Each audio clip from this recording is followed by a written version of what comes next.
Nous allons consacrer la présente vidéo à la représentation graphique du groupe d'espaces tricliniques P-1.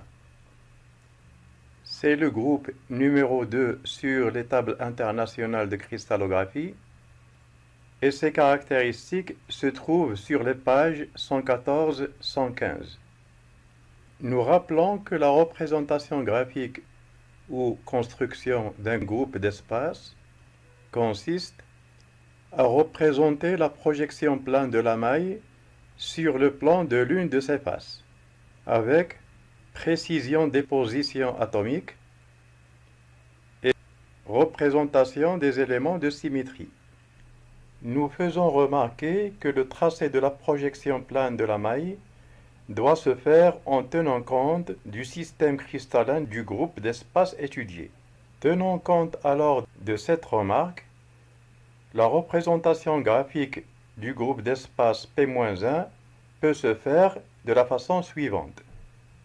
Si on souhaite alors faire la projection plane de la maille du groupe P-1 sur le plan XY, la projection sera alors un parallélogramme dont les côtés A et B sont différents et l'angle gamma entre les deux côtés est différent de 90 degrés.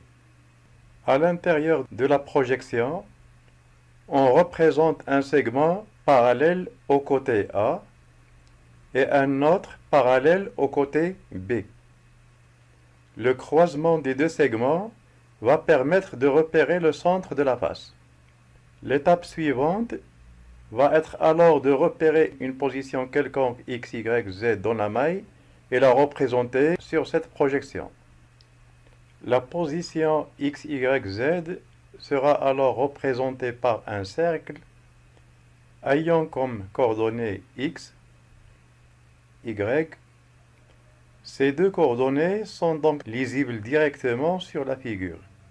Il reste maintenant à traduire le fait que la position se trouve à une coordonnée z positive au-dessus du plan de projection. Pour traduire ce fait, on convient de mettre un signe plus à côté du cercle représentant la position. L'étape suivante maintenant consiste à appliquer les éléments de symétrie du groupe sur cette position. Or, le groupe P-1 contient uniquement l'élément de symétrie -1 ou 1 bar. Cet élément de symétrie n'est autre que l'inversion. Et si on le place à l'origine de la maille, et comme l'origine de la maille est l'un de ses sommets, tous les autres sommets doivent être alors également des centres d'inversion. Si on applique alors le centre d'inversion situé à l'origine de la maille sur notre position, l'image va alors avoir comme coordonnées -x, -y, et sa projection sera donc représentée à cet endroit. Et pour traduire le fait qu'elle va se trouver au-dessous du plan de projection avec une coordonnée -z, on met un signe moins à côté du cercle représentant la position. Nous signalons au passage que sur les tables internationales de cristallographie, la position d'un atome qui a une cote positive, on appelle cote la coordonnée suivant le troisième axe qui est en dehors du plan de projection. Donc un atome qui a une cote positive est représenté par un cercle à côté duquel on met un signe plus. Et l'atome qui a une cote négative sera représenté également par un cercle, mais à côté duquel on met un signe moins. Et si maintenant les positions qui se trouvent à plus z et à moins z sont reliées soit par une inversion, soit par une roto-inversion, c'est-à-dire par un axe n bar, ou par un miroir, on met une virgule à l'intérieur du cercle représentant la position se trouvant à moins z. Si les deux positions précédentes maintenant se trouvant à plus z et à moins z sont images l'une de l'autre et se trouvent projetées l'une au-dessus de l'autre, c'est le cas où le plan de projection est un miroir, ces positions vont être représentées par un cercle partagé en deux par un trait. À côté de la moitié droite, on met un signe plus, ce qui va alors représenter la position x, y, z. Et à côté de la partie de gauche, on met un signe moins, ce qui va alors représenter la position x, y, moins z. Et comme les deux positions sont liées par un miroir, on ajoute une virgule sur la partie gauche représentant la position se trouvant à moins z. Si on revient maintenant à notre projection, la position moins x, moins y, moins z ne se trouve pas sur la maille de référence, mais se trouve sur une maille opposée diagonalement. Et comme toutes les mailles sont identiques, on doit trouver l'équivalent de cette position dans notre maille, en la translatant d'une fois A suivant X, d'une fois B suivant Y et d'une fois C suivant Z. La nouvelle position va alors avoir comme coordonnées 1 moins X, 1 moins Y et 1 moins Z. Or, cristallographiquement, 1 moins X est équivalent à moins X, 1 moins Y est équivalent à moins Y et 1 moins Z est équivalent à moins Z. Par voie de conséquence, la nouvelle position, quand elle sera dans la maille, elle va avoir comme coordonnées moins X, moins Y, moins Z ou X bar, Y bar, Z bar. Si on glisse maintenant la position X, Y, Z d'une fois A parallèlement à l'axe des X, on va trouver une position équivalente se trouvant sur la maille avoisinant la maille de référence parallèlement à l'axe des X. Si on fait maintenant de même pour la position moins X, moins Y, moins Z, on va trouver une position se trouvant à gauche et au-dessous de la maille de référence. Si on translate maintenant d'une fois B la position X, Y, Z parallèlement à l'axe des Y, on va trouver une position sur la maille se trouvant à droite de la maille de référence. La même translation appliquée maintenant à la position moins X, moins Y, moins Z conduit à la position suivante. Si on translate maintenant la position X, Y, Z de façon diagonale d'une fois A plus une fois B, on va alors tomber sur une position localisée dans la maille opposée diagonalement à la maille de référence. L'examen maintenant de l'emplacement des positions qui sont à l'intérieur de la maille montre qu'ils sont liés par un centre de symétrie, donc par une inversion située au milieu de la maille, donc aux coordonnées 1,5, 1,5, 1,5. Dont la projection va se trouver au centre de cette figure. Si on examine maintenant l'emplacement de la position X, Y, Z se trouvant à l'intérieur de la maille et de la position moins X, moins Y, moins Z se trouvant au-dessous de la maille de référence, on voit bien que ces deux positions sont liées par un centre d'inversion localisé au centre de la face AB. Et comme toutes les faces de la maille sont équivalentes, il va y avoir également des centres d'inversion au centre de la face AC et au centre de la face BC. Ces trois centres d'inversion vont alors avoir respectivement comme coordonnées 1,5, 1,5, 0, 1,5, 0, 1,5 et 0, 1,5, 1,5. D'un autre côté, l'examen des positions se trouvant de part et d'autre de l'axe des X montre qu'ils sont liés par un centre de symétrie situé au milieu du côté A de la maille, comme on le voit bien par cette schématisation.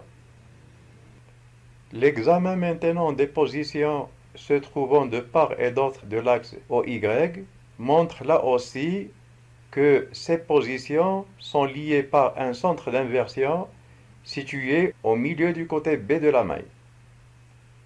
Et comme les milieux des côtés de la maille sont tous équivalents, ils vont être alors tous des centres d'inversion. En conclusion donc, les centres d'inversion vont se trouver sur tous les sommets de la maille, au centre de la maille, au centre de la face AB, au centre de la face AC et au centre de la face BC, et sur tous les milieux des arêtes.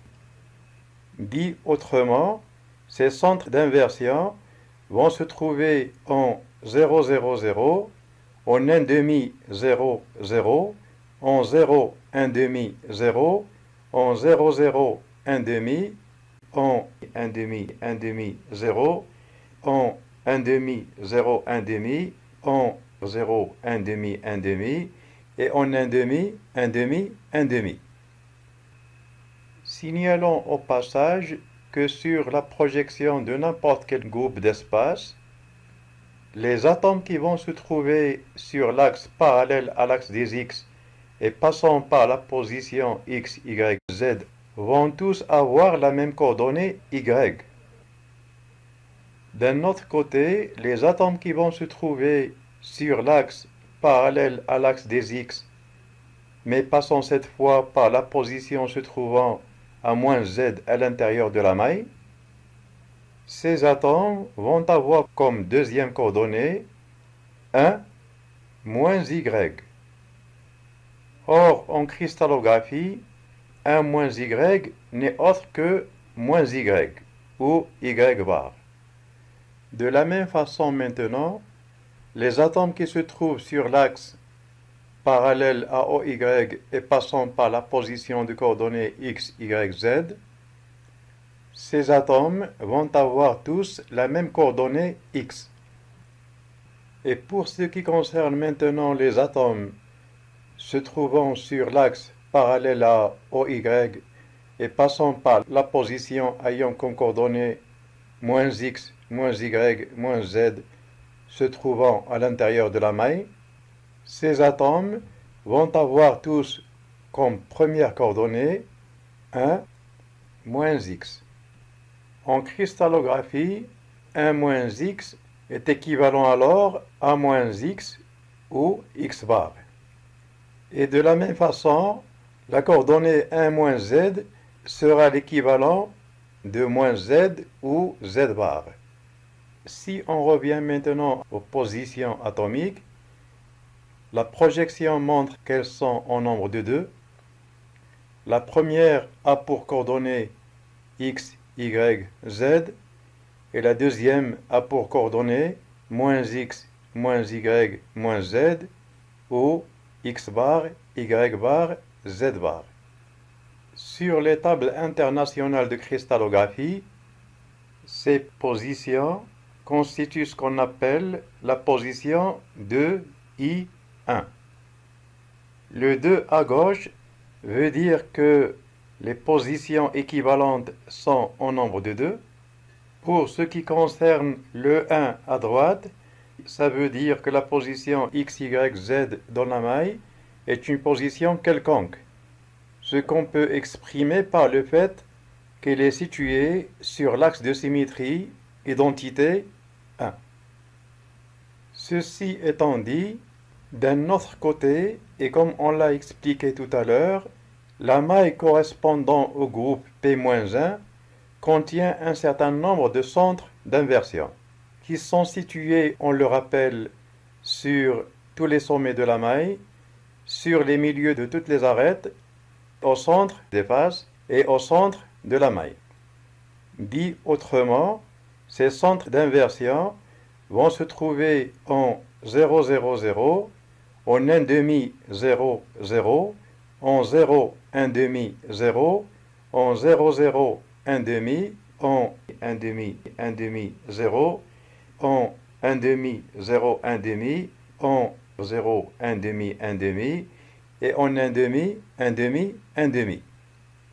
Dans ces conditions, si l'atome se trouvant à la position X, Y, Z générale se met sur l'un de ces centres d'inversion, la position va devenir particulière et va prendre alors les coordonnées du centre d'inversion où elle va se trouver.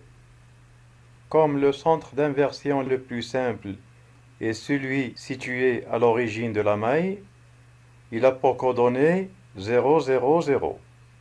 Et si jamais donc l'atome se trouvant en x, y, z se met sur cette position, son équivalent aurait également les coordonnées 0, 0, 0. La multiplicité de la position dans ce cas va passer de 2 à 1.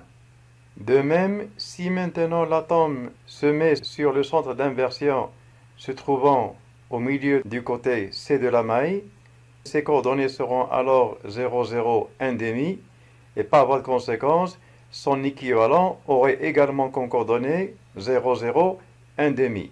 Donc les deux positions vont se réduire à une seule qui va avoir comme coordonnées 0, 0, 1 demi. Donc la multiplicité de la position est égale à 1.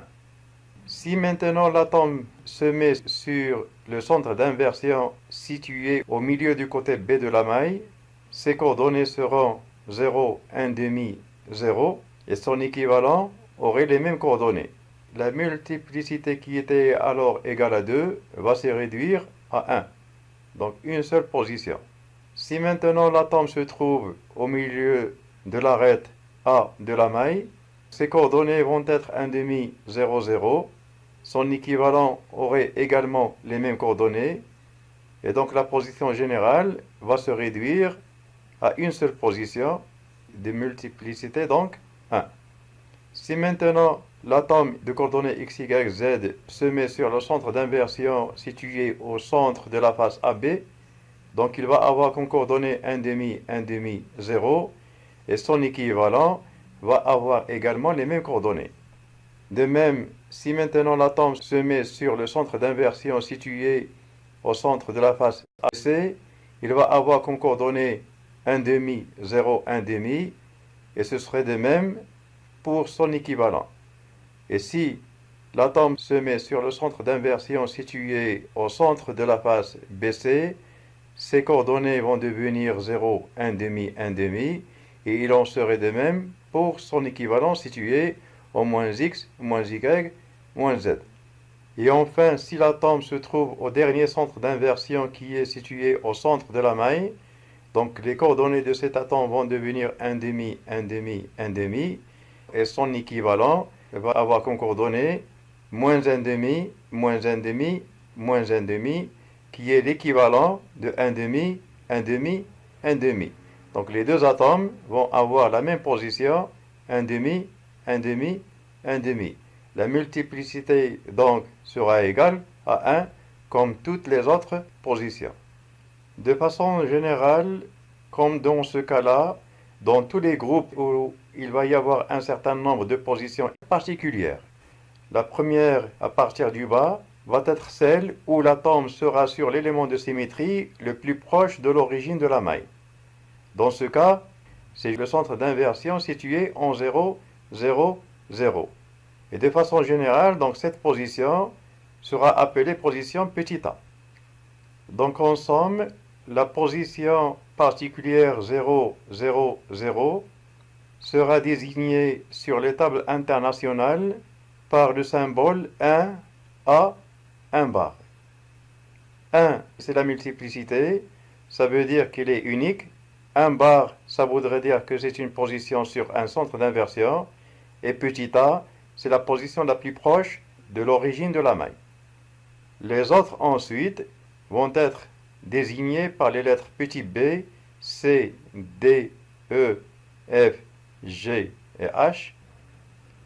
Et comme la dernière position particulière se termine par la lettre petit h, la position générale va être indiquée alors par la lettre suivante qui est I. Toutes les remarques qu'on vient de préciser concernant la notation des positions particulières et générales peuvent se résumer de la façon suivante. Le nombre à gauche des positions particulières et générales indique la multiplicité de la position, c'est-à-dire le nombre de positions équivalentes par les éléments de symétrie du groupe d'espace. Les multiplicités des positions particulières sont des sous-multiples de la multiplicité de la position générale. Dans le cas du groupe P1 bar, Les positions particulières de A à H sont uniques, c'est-à-dire de multiplicité 1. Mais la position générale est de multiplicité 2. Le placement des atomes ou ions sur l'inversion réduit donc de moitié la multiplicité générale. De façon générale, la multiplicité est suivie d'une lettre alphabétique de telle sorte que la lettre A est attribuée à la dernière position particulière et la dernière lettre est attribuée à la position générale. La dernière lettre dépend bien sûr du nombre des positions particulières et ce nombre dépend du groupe d'espaces envisagé.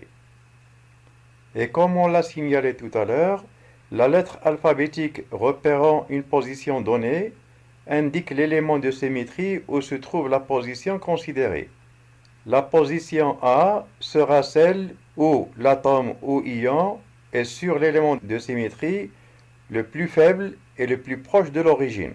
C'est-à-dire dans un groupe par exemple où on aura un centre d'inversion, un axe de symétrie et un miroir, la lettre A sera attribuée à la position particulière où l'atome sera situé sur l'inversion, suivie de la lettre B qu'on attribue à la position dans laquelle l'atome est situé sur l'axe de symétrie, et suivi enfin de la lettre C pour la position où l'atome est situé sur le miroir.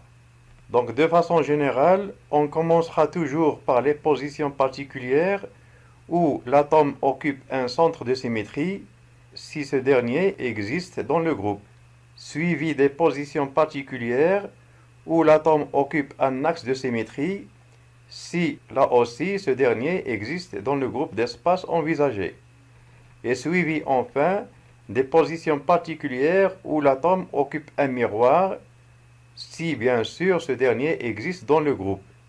La dernière lettre est toujours attribuée à la position générale.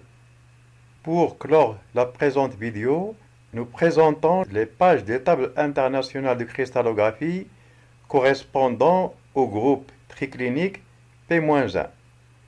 Les pages en question sont les pages 114 et 115. La page 114 montre les projections et les éléments de symétrie qui sont les centres d'inversion sur la base AB, sur la base AC et sur la base BC. Une dernière projection correspond à la projection sur la base AB, comme nous l'avons fait dans notre démonstration, et elle montre, comme on l'a fait, l'emplacement des deux positions atomiques, X, Y, Z et X bar, Y bar, Z bar. La deuxième page contient les coordonnées atomiques, donc celles de la position générale de multiplicité 2, qui est notée, on l'a vu, de I1, et les positions particulières à partir de celles situées à l'origine de la maille, suivies par les autres situées au milieu des arêtes. Les autres suivantes sont situées au milieu des faces. Et la dernière position correspond au cas où l'atome sera situé sur le centre d'inversion, situé au centre de la maille. Ici à droite, normalement on doit trouver les conditions d'extinction correspondant au groupe. Là on voit que dans le groupe P-1, il n'y a aucune condition, parce qu'en effet, le mode épais, il n'entraîne aucune extinction, et l'élément de symétrie -1 ne contient pas donc de glissement, et tous les éléments ne contenant pas de glissement n'entraînent pas de conditions d'extinction spéciales sur les plans HKL. Pour plus de précision sur ce problème d'extinction, voir les vidéos dans lesquelles nous avons expliqué les conditions de diffraction pour certains groupes d'espaces.